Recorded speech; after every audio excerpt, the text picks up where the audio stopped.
Good morning.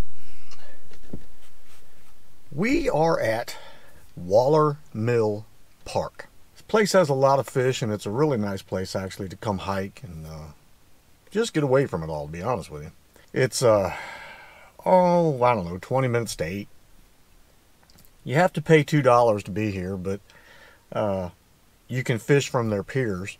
They have 2 little piers you can fish from. Otherwise, you have to rent their boats. You cannot fish from the bank. But I've noticed a lot of parks have been doing that. You can't fish from the bank anymore. All these places that you used to be able to just walk the trails and fish from the bank, you can't do it. Now, I don't know if that's a money thing, a way to get you to, rent their boat or whatever. I have no idea, but I know it's kind of a nuisance because I used to do a lot of hiking and biking and walking around these lakes and fish. I mean, you just can't do it anymore. But what we're doing, we're going back to my roots, really. When I was really heavy fishing as a teenager in the early 80s, late 70s, early 80s. And we have brought the UL3 and the UL4 Zebco Classics. Those were my go-tos for a long time, as well as a Mitchell 308. That's right. Now, the Mitchell 308 was very much a go-to for me because I used to be able to go to Kmart and buy the darn things for $8 or $9 and fish them throughout the year. So we have those 3 with us. We're going to try to catch a few fish over here. It's kind of windy today. I actually was going to ride the monkey, but the wind was blowing so hard. And plus, it is the 4th of July. Today is the actual 4th of July. And Waller Mill Park is up here in Williamsburg, obviously one of our colonial towns, the colonial tri-city, I guess you'd say, of Jamestown, Yorktown, and Williamsburg. Well, they have no parking signs everywhere, which means the place is going to be loaded down because it is the 4th of July. Anyway, I'm going to finish my Hardee's blueberry biscuit, and then we're going to get over there to the lake and cast around some of their little piers and see if we can catch some bluegills. Today is really all about panfish. That's it. Don't care if we see a bass of any kind, but I want to see some panfish. I want to see some crappie, some bluegill, yellow perch. There's a lot of yellow perch in this lake, so we'll see what we can do. I mean, isn't that all we can do? We can just try. We try, we do our best, and whatever happens, happens.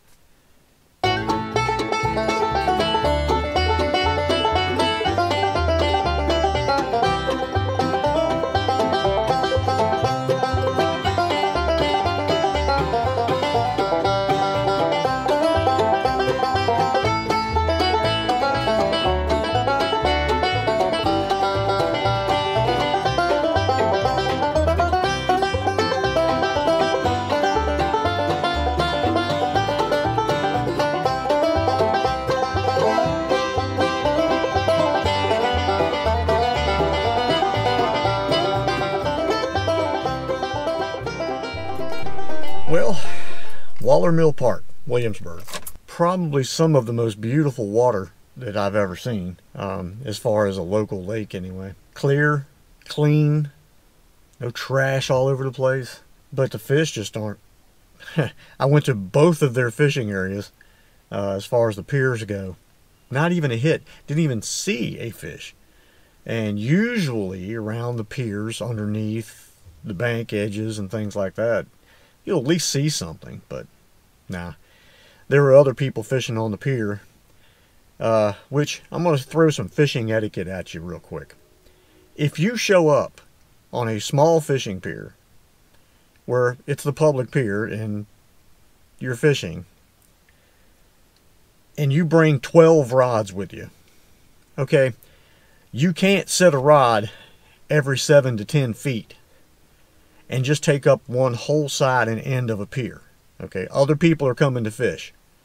All right, I could tell the fella didn't like what I was doing, but I would step in between his and cast.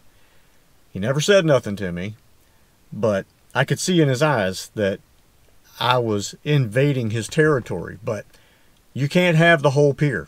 All right, it's a public fishing pier. So if you set your rods out every 10 to 12 feet and act like you own that whole side of the pier, well, something ugly will probably end up happening. And there's going to be probably law enforcement involved, or park rangers and all that kind of stuff. So just some etiquette, all right? Anyway, we're going to try to go somewhere else. 9 o'clock, we still got plenty of time. So let's head out and try to find some other fish somewhere, because there ain't none here. At least I think what you would really have to do is get a boat.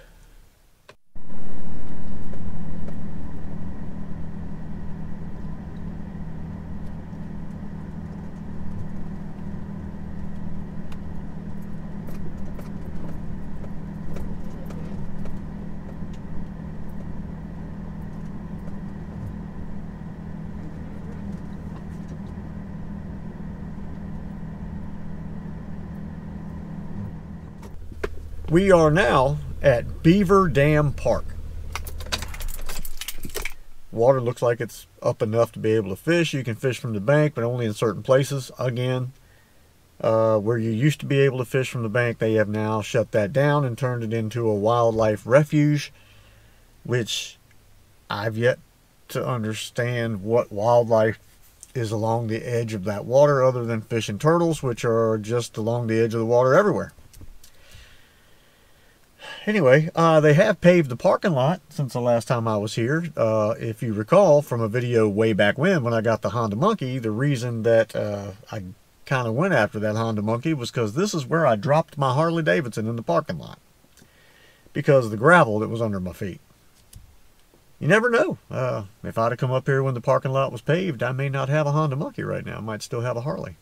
But it is nice. Well, let's go to our couple of places and see if we can catch fish.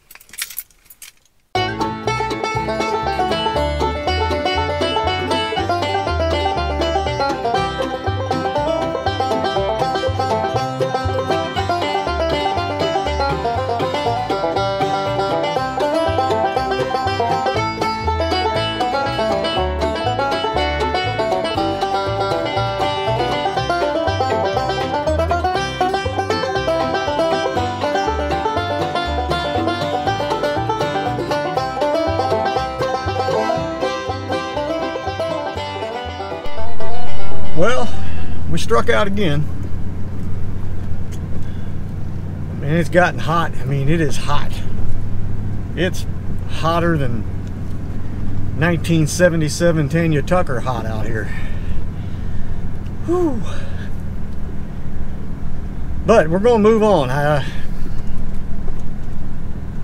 thoroughly hate leaving places without catching anything, but only got a couple of strikes, and that was it. Water's gotten hot. They've just gotten a little bit particular about what they want to hit, I guess. So, there ain't a whole lot of choices left. Not in my vicinity, anyway. So, due to the lack of choices, we are at the campground.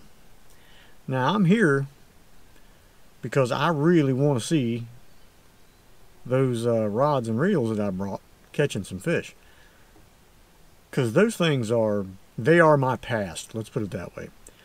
The Mitchell and those two little Zebcos, the UL3 and the UL4, the early to mid 80s, those were what I used all the time. When I first started out, of course, I was using whatever anybody would give me, which was my mom, finding stuff for me, like the Abimatic 120 or the Johnson Century or something like that.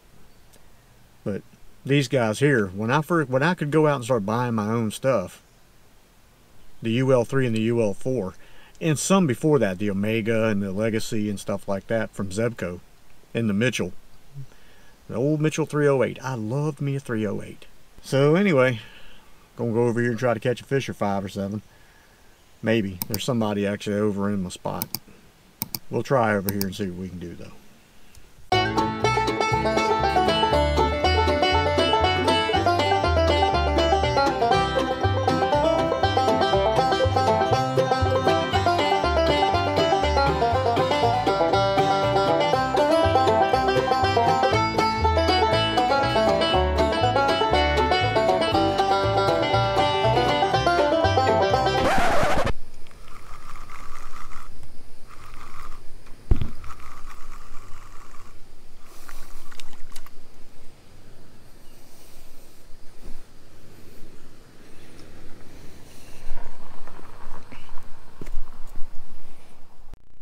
Well, my battery died right in the process of catching that fish, because of all the fish I haven't caught, when I finally catch one, that's when the battery dies. Which is, you know, fairly typical for fishing. There we go again. Oh, that's putting something on my drag. Fights like a gill. Come on, gill. I'll tighten my drag up a little bit.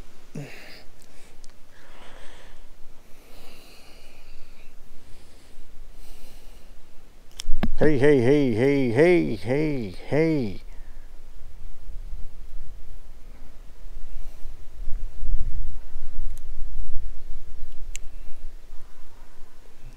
Pretty little gill. Look at that. Thank you, sir. That's 2 gills and 3 casts. Ooh. Got another hit right there. Keep forgetting to tighten that drag. Looks like a crappie. What are you doing way up there against the bank? I'm going for bluegills and I catch a crappie.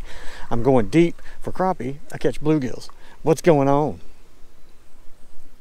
What's going on? Come on around here. Stop that. Little crappie. I'm not kidding. He was right off the bank over there, and the bluegills are out in the depths. So I used to use these in the rivers. That was my whole reason for buying them, was getting in those rivers. Something light.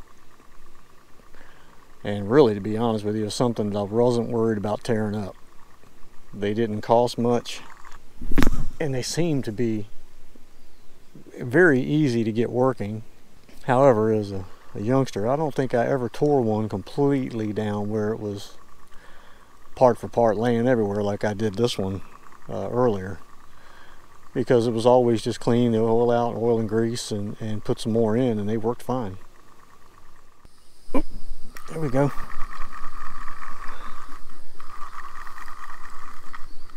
They're liking the old smoke with silver sparkle at the moment. Another gill. Not a big gill, but a gill. It's a gill. I gotta loosen my watch. Mayflies, I wish I could snap my fingers and Thanos you away forever. Yep, we're bobbing. And it's gone. Boop.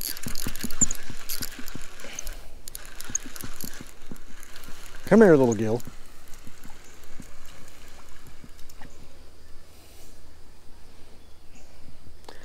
There ain't nothing better than watching a bobber bob. I don't care what anybody says. I think topwater might be close to that. Thank you, Gil.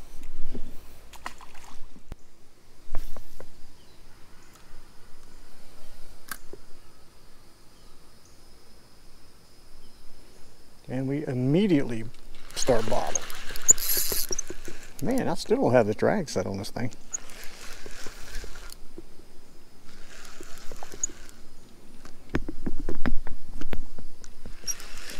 He's got my bobber just underwater. He ain't even that big. Thank you, sir.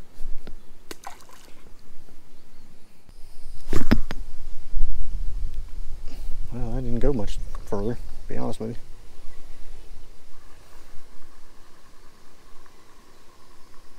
Oh, well, I'm glad it didn't go but so far.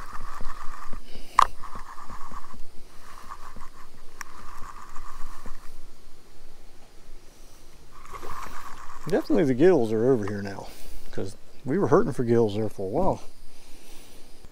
Thank you, Gil. I decided to change up the 308 and just put a jig and a bait on it and cast it out there as far as I can, because I think this will cast further than the Zebco's will. And yeah, I was definitely right about that. This probably just casted 15 to 20 feet further than the Zebco's do. Not that I dislike the Zebco's in any way, but as far as distance of cast, the Mitchell's got it beat. And this little old 308's really smooth, really a nice reel. And this is one of those reels that I saw several times. There we go. Several times in the antique store, and I avoided it. Just because I didn't want another Mitchell 308, but this one I'm glad I got because it's really a good reel. Nice gill. It's been a gill day. We went through catching no gills to catching nothing but gills. And this is just a Mitchell no, this is a Garcia-Mitchell 308. My bad. You also have a Garcia-Mitchell 308A, which has a aluminum spool, where this one has your plain black spool, plastic. But this one really works good. I'm glad I bought it. I walked past it long enough, I guess.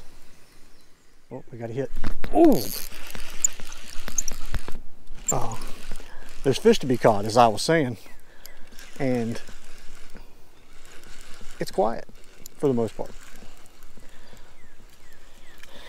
Man, you really wanted that thing. Hey guys, obviously we're back here at the house. It has been a long day, and I'm not joking, it's been a long day, but I've spent more time actually, I think, on the road driving than I did fishing. Of course, it didn't take long on the first two places, Waller's Mill Park and Beaver Dam Park, to figure out that there's a reason I really enjoy going to the campground. Public places that I have around here, they're really fished hard. Especially if you're trying to fish from the bank or you're trying to fish from a pier or something like that. They're fished pretty hard. And the fish tend to go away from that. They go away. Now, that's not saying a fish won't come in there and you won't catch one or two. You might. But for the most part, they're just not there. They move on. Waller Mill Park, for example, that's a very big lake. You only see a piece of it, and there's another piece where you go under the road and go to the other side. It's huge. There are striper in there that are massive, just monsters, absolute monsters. And there's a lot of big bass in there, but you really need a boat. You really need a boat. But that's where Waller Mill gets you, because you have two public places that you can fish, two piers. That's it. Now, we left there, which was already a 32-mile drive to Williamsburg. Then from there, we had to go all the way around about weird to Gloucester to Beaver Dam, because it is the 4th of July. And to get there, you got to pass through Williamsburg and Yorktown, which, hey, it's colonial. And it's where the 4th of July, it's where it all began. So anyway, had to go that direction, but I had to go a roundabout way to get there because things were closed and no parking signs and sheriff's departments and state troopers and people asking questions and this, that, and the other. It was a mess, as in any holiday would be, especially in the area where it all happened, you know? So we drove away from there and drove another 60-some, I think it was 67 miles, to Beaver Dam Park. Now, Beaver Dam Park, we did pretty good. I don't want to say we did pretty good. We didn't catch anything, but I actually got some hits. Water's very clear, but there's a lot of stuff growing on the bottom. So you only have a couple of feet from the bottom. If you say, yes, let's say we got a 6-foot area there, 6-foot depth. 3 foot of that's going to be weeds and junk down there. So you only have about a 3-foot drop. You can't let it fall to the bottom or you're just going to be dragging weeds in. You're going to be dredging the whole time. Got a few hits, but nothing committed, nothing big enough to get that small jig in its mouth. So that tells you right there, we were dealing with some pretty small fish. Again, public fishing area. Little piers, little places that you can cast from the bank, where you couldn't do that at Waller Mill. Those places are fished out. They're fished to death. And the best way to get to those fish are to get in a boat, head to the other side of the lake, and I mean other side, clean to the other side, and you can catch crappie and yellow perch, bass, all kinds of stuff on that other side, because it's not pressured. It's really not pressured at all. And the majority of the people that come there don't really know. They'll fish that whole lake. The first thing they'll do is turn right and go down where I was fishing, and that's a very low area with, like I said, with the grass and that stuff like that. The first thing you should do if you ever go to Beaver Dam Park is head all the way across the lake. Just go across the lake, far back left corner, for those of you who ever get over to Virginia and Gloucester and want to go fish Beaver Dam Park. There you go. Send me an email, I'll meet you there. Probably not. But anyway, that's where you need to go. So nice park, nice hiking trails. But to get to those fish, you really need to get in a boat. So we left there and went, of course, to the obvious, the campground. Even though the campground is fished, people just don't know how to fish it. The gentleman that was standing in front of me at one point, across the pond from me, was throwing huge spinner baits, frogs, and his bobber he was throwing it way out to the middle of the lake, but the bobber was only about 1.5 feet above his bait. Well, that's about 7 to 10 feet of water out there.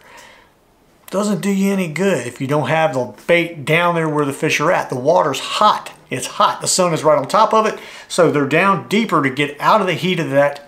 That sun is just like a magnifying glass on there, so they're down deep. Well, if your bait's only about 1.5 feet underneath your bobber, you're not doing anything. You might get a carp to come by and nail that thing, and then you'll probably wish that carp are strong. Very.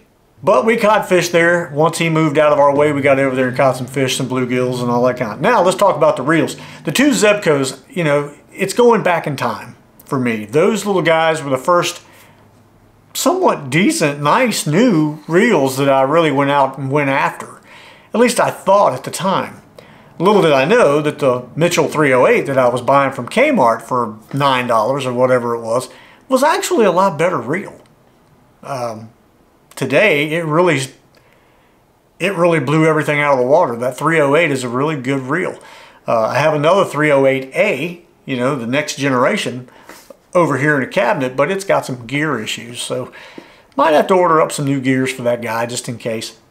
But I like the 304 and the 308. That is kind of my two favorite little Mitchell reels. And today, this one, even though on a whippy Garcia rod, blew the doors off the two Zebcos as far as casting distance went. So there you go. I enjoyed today, even though it was exhausting and a lot of gas was burnt and my nose was burnt. But other than that, I had a good time. I hope y'all enjoyed this video. I know it was a little bit different, but trying to do things a little bit different, you know, give you some variety. Variety is the spice of burritos. No, that can't be right. Variety is what television shows used to be. Anyway, you get what I'm saying. Hope you guys enjoyed this. Going to move on to the next thing, which we all know we'll have a part 2 coming up right there. Got to get this guy out there. I have heard tell this is a better reel. Cheaper, less bearings, older, but better than the new Delta. So that has yet to be seen. So we got to get out there and take care of that. That's going to happen. So anyway, thank you guys for watching. Hope you enjoyed the video. We'll see you on the next one, whatever the next one may be. Happy 4th of July. I'm cooking some hot dogs for me and Evan. Some chips and dip. I didn't even give Boo a hot dog. You just never know. He likes hot dogs. He likes things like that. I don't know, cats and dogs. There's always been a battle there. We'll have to see how it works out. I'll let you know. Boo, how about a hot dog?